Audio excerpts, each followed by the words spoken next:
Hello everyone and welcome to the recap of DevStream 80. Today's stream was all about the latest update and mostly a Q&A about the update itself.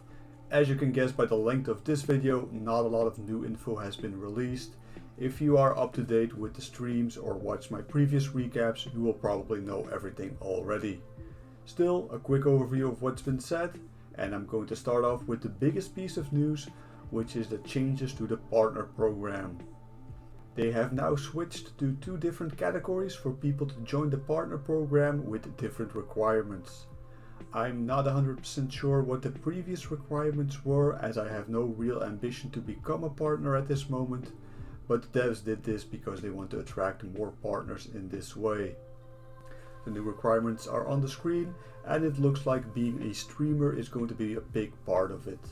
Personally, I find them to be a bit high, considering Vigor only has like 150 people watching on Twitch at peak times.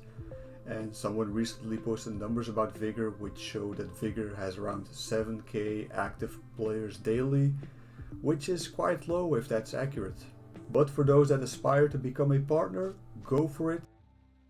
The bear trap feedback is being collected, and the devs gave us some more insight about why it doesn't really trap a player. They said that during the testing phase it was very frustrating for the player that gets trapped in them, and they did not want to encourage exit camping and camping in general even more. They may tweak it in the future, but nothing concrete was mentioned today. The M4A1 will get updated textures in the next patch, patch 14.1. Besides that, nothing was mentioned about changing it. They should be available in crates later on, but that could also mean just next season. So for now, expect to grind out the season until level 45 if you want to use these. Patch 14.1 will come in a few weeks. No exact ETA was given, but they just said in a couple of weeks. So I'm guessing 2, 3, maybe 4 weeks. They talked a bit about Mirren. They do not have an ETA on a full release for encounters just yet. They did discuss about the real life location on which they based the map, being a real border post on the Norwegian border, and how they determined the size for the lobby in Shootout.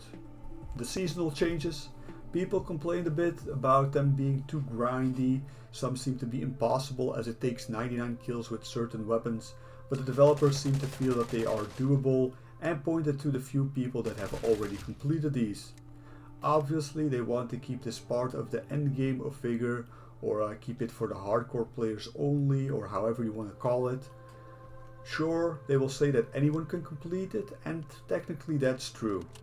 But for now they are going to want to use this to fill the endgame gap that they have in their game. That's my personal opinion on them.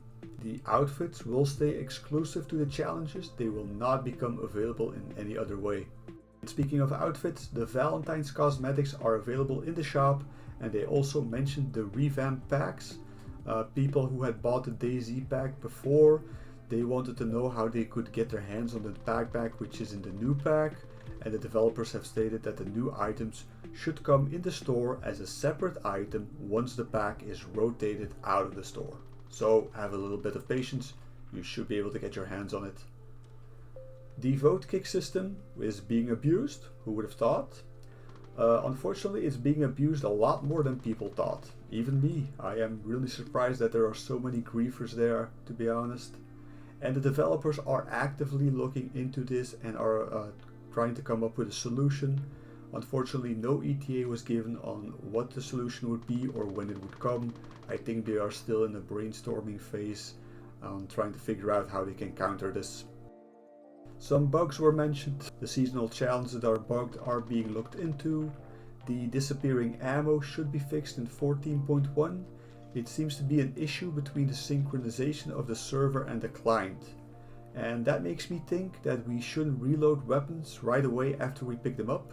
Like maybe just wait a minute or two before you reload them so the server can synchronize. That's just my shower thought of the day.